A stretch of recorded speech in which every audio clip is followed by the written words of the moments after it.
Now, stay tuned for X-1 on NBC. Countdown for blastoff.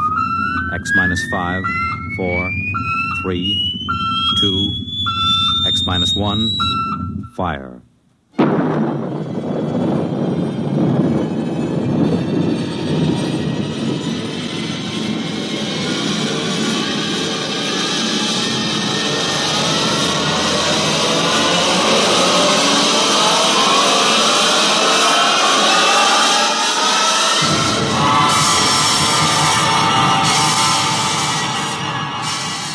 From the far horizons of the unknown come transcribed tales of new dimensions in time and space. These are stories of the future, adventures in which you'll live in 1,000,000, could be years, on 1,000 maybe worlds. The National Broadcasting Company, in cooperation with Galaxy Science Fiction Magazine, presents X minus 1.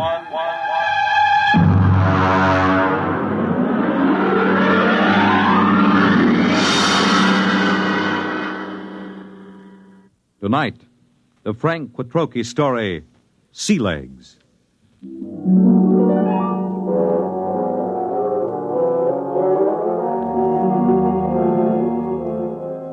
I stood in line at the Grav 1 desk with the old notch service record and tapes in my hand and waited for the board processing clerk to speak. The clerk seemed utterly indifferent to the excitement of the men in the line. I wondered how long he'd been out here on this godforsaken Zone 5 planet. Next. Name? Robert Craig. Occupation? Flight officer. Destination? Earth. Earth? Anything wrong with that? Well, I guess not. How long since you've been on Earth, Mr. Craig? Well, I've never been there. My parents left during the second colonization of Cassiopeia. I was born there. Have you ever been in a gravity system? Oh, just briefly. Under drugs, of course. You'll have to go through the gravity conditioning course. Yes, so I was told. Proceed to the airlock chamber on your right and follow the robot's orders. Good luck. You may need it. Next. I went into the chamber and stripped off my clothing while the robot droned its orders. Remove all metal objects from your person. Place them in the plastic tube at your left. Now stand underneath the decontamination tube. Depress the button with your right foot. This is all. Proceed through the green door to the psychometric section. Please respond quickly to orders, and so to not impede the progress of others. Next, please. The door to the psychometric section led into a pleasant but cold-looking room with a single metal desk. A man with a balding, high forehead sat behind the desk. Mr. Craig, have a seat. I'm Captain Wyandotte, the psychological officer. Nice to meet you. Yes, well, let's see your records. You list your destination as Terror. You're certain you wish to go to Earth? Of course I'm certain. You're somewhat aggressive, Mr. Craig. Look, I've been standing in line taking orders from clerks and robots for 6 hours. Every time somebody sees that I'm headed for Earth, I get the fisheye. Are they jealous or what? I hardly think so. You've been a spaceman for 16 years, Mr. Craig. You've been zooming around in the countergraph systems and the outer galaxies without any restraints or self-discipline. Have you ever spent 6 weeks strapped into a grav seat on a space rocket, Captain? There's a good deal of self-discipline involved in that. I think you will find things on Terror require a different kind of self-discipline, Mr. Craig. Well, I'm pretty much aware of what it's like. Are you? I suppose you've heard all the popularizations in the tapezines. Well, Mr. Craig, let me give you a word of caution. It's going to be vastly different. I'm prepared for that, Captain. Can we get going? Naturally. You will undergo a 20-day conditioning course. 20 days? Mr. Craig, you've been in space 16 years. Your body is conditioned to a normal state of free fall, or at best to acceleration. The return to gravity would kill you if you weren't prepared for it. All right, what do I do? Report to Centrifugal Department. Here are your papers. Oh, and Mr. Craig. Yes? Centrifugal is a rather trying ordeal. If during the course of treatment you should change your mind about returning to Earth, you're free to do so. Thanks. I won't.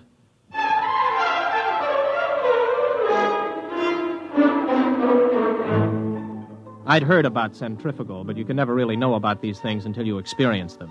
4 times a day, we were whirled around until it seemed as if our insides were too big for our bodies. On the 12th day, it got to be too much for me.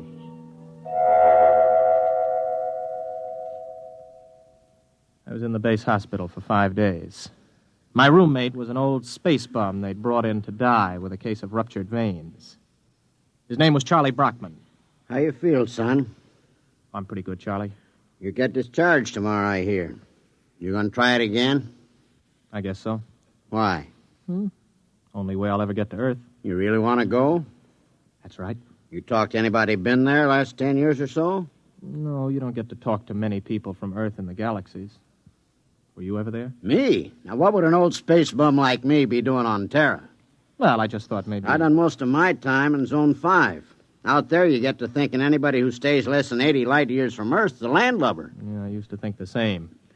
Then I took the exam for a job back on Earth, and I passed it. I used to think I'd like to go back. But space was exciting, you know. New and raw. It tugged at your guts, and it sent the blood rushing through your veins. But it was free. No bureaucrat ever lasted 6 months in Grav 5. I had enough hitting atmospheres all over the universe, old man. Maybe you're right. Lean over here, will you? Sure. Unbutton my pajama top, will you? Okay. There's a chain around my neck. Got a little message capsule on it. Oh, yeah, I got it. Do me a favor, huh? Take it with you when you go back to Terra. Don't open it till you're on the ship. Okay, Charlie. And, son. Yes? I lied to you. I have been back to Terra. I faked some papers and made a landing there 6 months ago. What are you doing back here? I had to leave in a hurry. Why? You'll find out, son. Good luck.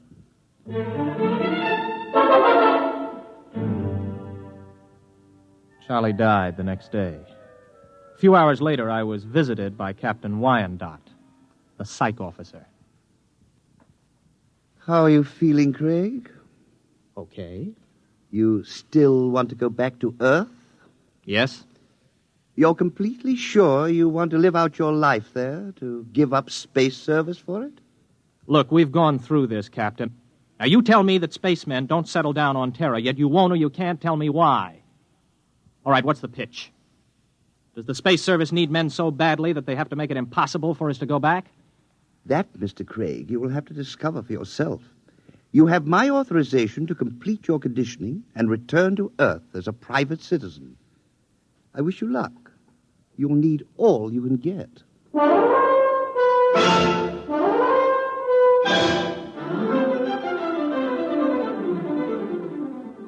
Somehow I managed to survive the torments for 18 days. I was ready to return to Earth. A month later, I descended from a huge intergalactic jet at Los Angeles Spaceport. I was dead tired from the trip. I checked in at the nearest inexpensive hotel. This is your room, sir. Just put the bags down, will you? I'll unpack myself. Yes, sir. Just back from outer space, sir? Yeah, that's right. How could you tell?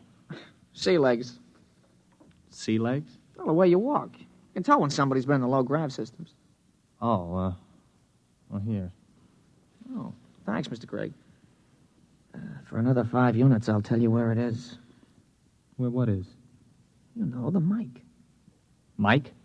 Okay, make it 3 units. I won't hold you up. You mean a microphone? Yeah, that's right. They wanted to put screens in, but the boss convinced him there ain't any Freedomites ever stay here. Freedomites? Not so loud. You want to get controlled? No. Here's the money. Where is it? It's in the bed illuminator. You can short it with a razor blade. Thanks. You, want any sensation tapes? What are they? You know, mental image tapes. Oh, boy, you've been away from Terra a long time. Wait a minute, before you go, son. Yeah? Where's the minerals building? I have to report there for a job interview. Oh, that's in the government cluster. 5th level at X and 2nd. Thanks. I'll want breakfast about 8 o'clock. Well, I'll need your ISS units. My what? Your ration units. I don't have any ration units. You have your ident card? Look, I just got here an hour ago. Oh. Well, you better go see the Civil Control Board tomorrow. If you want to eat, that is. All right, where do I find the control board? Government cluster. But don't worry. If you don't find them, they'll find you.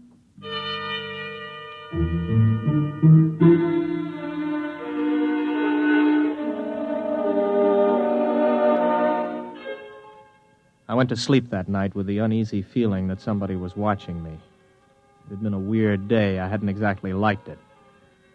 Well, I told myself it figured that there'd be more formalities and rigmarole on Earth than there were out in the systems, especially at first. Still, I couldn't get the idea of the concealed microphone out of my mind. You may relax, Mr. Craig. You are Mr. Craig? Yes, Robert Craig. You aren't nervous, are you? No. This is my first time before the control board, and, well, it's my first time. Flight officer, huh? Somewhat unusual for a vigorous young man like yourself abandoning space service, isn't it? I don't know. Is it? Leaving something behind, Mr. Craig? No. You don't like this sort of affair, do you, Mr. Craig? Well, I'm afraid I don't quite see its necessity. I served the intergalactic service well. My records prove it. It's enough impertinence, Mr. Craig. Answer the questions. You are a Terran? Yes. Where are your loyalties? I don't understand. Your first loyalties are to intergalactic, is that right? Is there a distinction? Do you wish to be held in contempt of this board? Of course not. And you will confine your responses to simple yes answers. Now, Mr. Craig, we shall begin again. Please try to show restraint of emotion. You are here to petition for an identity card of provisional code 2 type. You maintain that you've never been on Terra before. Indeed, you state that you've never had a political affiliation. Yes. What are your reactions to the latest acts of the Liberal Party? I have none. You do not condemn the Liberal Party? Well, Then you must favor it. I don't know anything about it. Now then, Mr. Craig. The import service report shows that you passed your test aboard your ship. You were unable to accomplish this through night study. Yes. Yet you maintain in your application that you had considered the space service a career. I changed my mind. Oh, you changed your mind. I see. I see, too, that you have petitioned the board for a private means of conveyance. Why do you wish to own your own transportation vehicle? To make it easier to get around, I report to my job and... What job? I passed the exam for the import service. I report today. Where are you living, Mr. Craig? At the Star Hotel. Very well. You'll wait outside in the waiting room until you're called again. I waited about 2 hours in the porcelainized waiting room of the Civil Control Board. Then I was called over to the clerk's desk at a small window. He stamped some cards for me. Craig. Here. Here's your stuff. Class 1 provisional ident card. Sign it and fingerprint it. Don't lose it. If you do, you'll be picked up by the control agents. I petitioned for a Class 2 card. You'll get a Class 1. This entitles you to maintain an apartment in the lower level of the Beverly Project. Here's your clothing ration. You'll have to turn in that leather flight jacket. No, wait a minute. I had this made on Chuan. Listen, I can remove the insignia. That is not the point. Your clothing ration is defined by law. There are no exceptions. This is your food ration. What's all this medical stuff on the card? You are rationed fairly in accordance with your particular metabolism. Oh, you're kidding. I do not kid, Mr. Craig. Well, what about a car? I asked to be allowed to buy a car. Let's see. Your petition to be permitted to purchase a private means of transportation is hereby denied.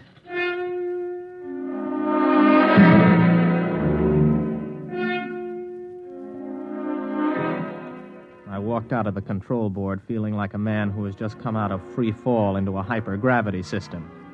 Instead of reporting to the import service for my initial job interview, I walked around the city.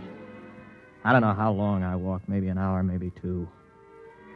After a while, I came to the outskirts of old Los Angeles. There was a big fence around it and the usual signs. Radioactivity. Beware. With just a pile of rubble and twisted girders. I looked at it for a while and then turned around and headed for the intergalactic freight office. So you figure you made a mistake? Yeah, that's right. You don't hear much about terror out there. And you want me to sign you back into intergalactic? Yes. You got any character references? No, not here on Earth, but I can post a good-sized bond if they'll release my ISS units. What's your rating? I can handle anything, up to 15 G's acceleration on my old license. You got a Tehran contract with import service, you said? I haven't started work yet. Look, kid. Mr. Craig, is it? How long you been on Earth? 2 days. So you're a spaceman. Flight officer, ex-flight officer. You know how to navigate through 4-star zones and the asteroid belt thrown in. You got a license for 15 G's, could get 5 more with a check flight. You got enough brains to pass the import senior router's exam. But you ain't got enough sense to come in out of the rain. We get guys like you every day. You're hot, you're big, you're raring to go. But you ain't gone nowhere. I'm listening. I don't know how you got here, Craig. Maybe you did quit honorable, or maybe you went and burned up a colony someplace. That would be in my records. The point is, it don't make any difference. Nobody leaves Terra without a permit. Nobody gets a permit to go back to space once he hits this old apple. Why not? They afraid somebody will tell what it's like? Oh, son, you got things to learn. One is you don't go shooting off your mouth. Another is Terra's changed a lot since the radioactive wars. We're going places, doing things. Big places, big things. You've got to fit into that, kid. Move with it. Stick around. You still got your sea legs. You're gonna like it here. You can make a quick dollar and spend it quick, too. But you'd better smarten up, or you'll finish scrubbing radioactive dust off girders. That's the story, huh? The whole story? That's it. Everything runs by a system. And, son, you can't buck the system. Yeah. I don't suppose there's any place around here a guy could get a quick drink. Oh, yeah, out at the end of Y Street, they got a little place you can buy an Acadian Taz. Pluto's, they call it. Thanks. Yeah, get it out of your system and then settle down. That's my advice. Thanks. So long. Get me the control agent. He just left here. He's on his way to the Pluto Cafe.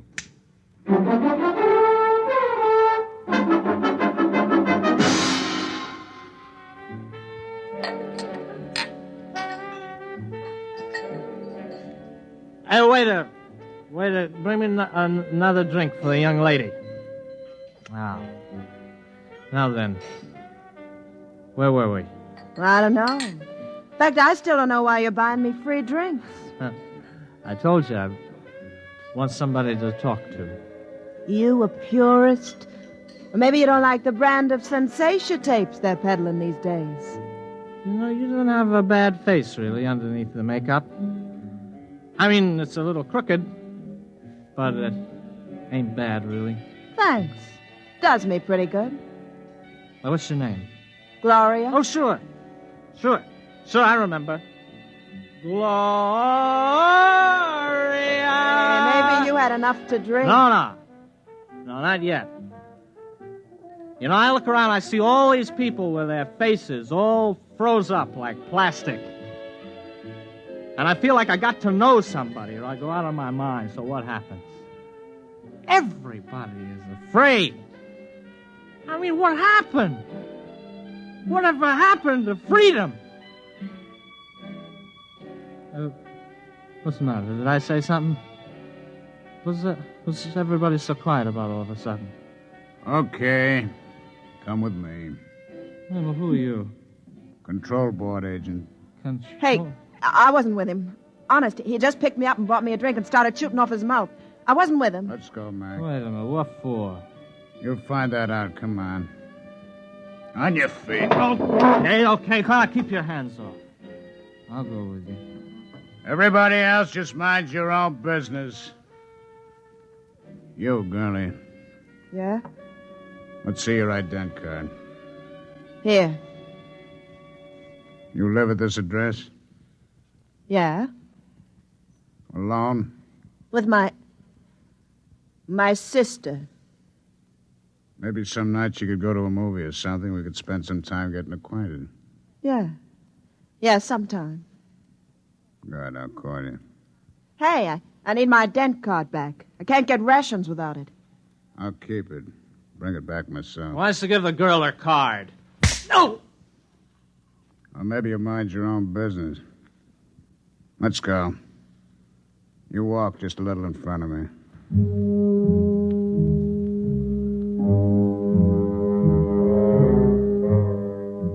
He was a big man, maybe 250 pounds, and he shuffled when he walked. He'd hit me right across the right shoulder with a sort of rubber truncheon. Now it began to ache. We're walking along a sort of back street. Everywhere in the universe there were such streets. Streets where you could find freedom in anonymity, a compromise between lawlessness and law. They are permitted by the authorities because it is necessary to have a place for those who are not permitted elsewhere. Okay, step into the doorway. Hurry up, you fool. We're being followed. Well, we're followed by whom? Don't ask questions. Who's you told? Don't I have any rights? You got the right to get hit over the head unless you do what you're told. Now quit. Hey, come in. In here. Hurry. Hey, who are they shooting at, you or me? Both of us. Down these steps. Stop! Stop or we'll fire! Through this door. Now, duck behind that pillar. Don't make a sound. You see them? Not a trace. Come on. They probably slipped out. Walk through the tunnel behind you. One false move and you're finished. Go on.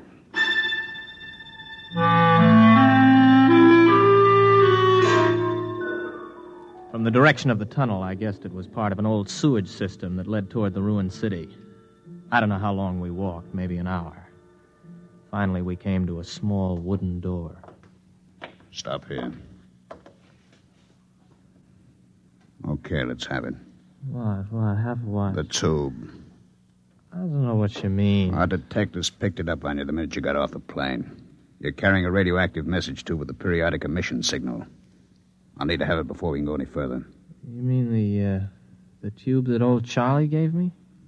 Old Charlie? Yes, Charlie Brockman.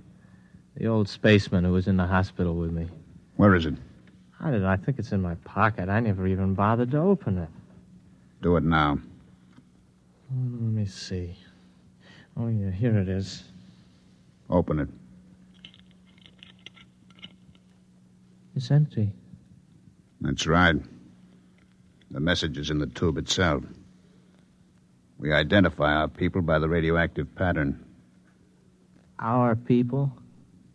You'll see. Come in. Make it fast. This the one? This is the one. Has he been drugged? He's had PON. A massive dose at the Pluto. Good. Mr. Craig, my name's Cocteau. This is Mr. Brannigan. You're probably quite bewildered about all this. Let me clarify the situation. You're now in the headquarters of the Freedomites, underneath the radioactive part of old Los Angeles. Mr. Brannigan is not a control agent. He's one of our men. We've been watching you ever since we detected the message tube as your ship was approaching Earth. Now, wait a minute. You guys are Freedomites? That's right. You're pretty illegal, aren't you? Let's say our lives aren't worth a snap of your fingers if we're caught. All right, who are you? Where are you from? Most of us are from the same place you're from, outer space. Many of us had the same history you have. We shipped into Earth and became disillusioned and went to the intergalactic freight office to apply for a job. The man at the office, the man who made the speech about coming in out of the rain, is one of our agents. Aren't you taking a chance telling me all this? Not at all. At the Pluto, you were given a massive dose of PON. You won't remember anything that happened to you after the drug hits you in an hour or so. It works like a shock. Everything will be repressed into the unconscious.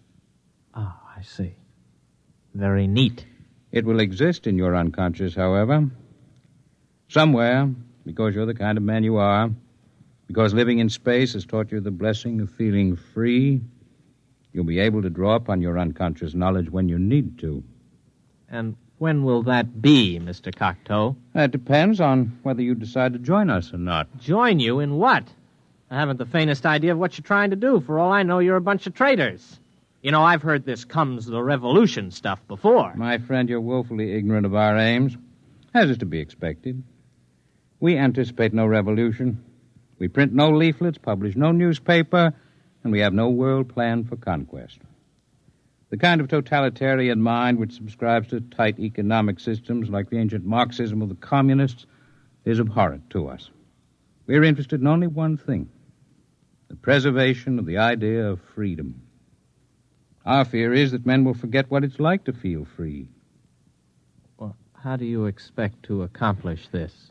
Our concepts are being kept alive in only one place in the universe today. Outer space? Exactly. On the frontiers of the universe, where freedom is a condition of life and growth. Suppose I join you. How can I help? You're an experienced pilot. We have enough connections to do some plastic surgery on your face and get you a position piloting a spaceship again. You'll remember nothing of your mission, but you will remember that you have been back to Earth, what it was like. You'll be able, carefully, of course, to tell people, to help keep the idea of freedom alive. Think it over carefully. You have 20 minutes before the drug takes effect. I don't need 20 minutes. I'll do it. Good. In exactly 48 hours, you'll wake up in your hotel bed with a new face, the identity card of a man named Harold Janus. You'll not remember how you got them or why, but you'll know what to do with his identity. He is, or was, master navigator on the Earth-Mars run. Good luck, Mr. Craig.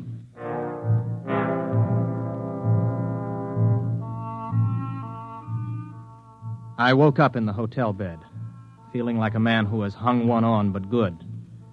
I looked into the mirror and I saw the face of another man. I looked in my wallet and discovered that I was Harold Janus, navigator for Intergalactic, holder of a license for 15 Gs. I wondered where it came from, how I got it, but I asked no questions. This license, this ident card, meant freedom. I walked out of the hotel feeling steady for the first time. I'd gotten my sea legs at last.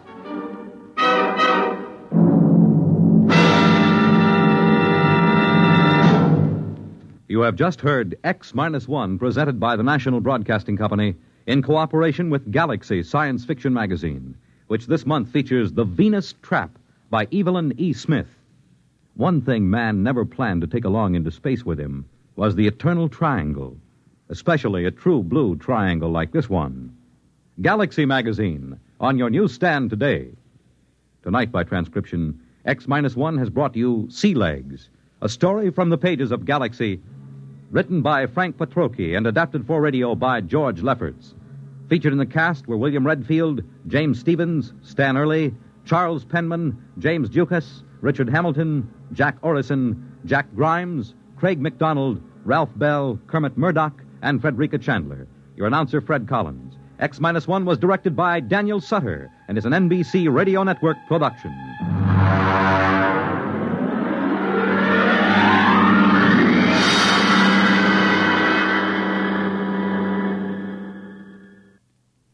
Hear politics and primary.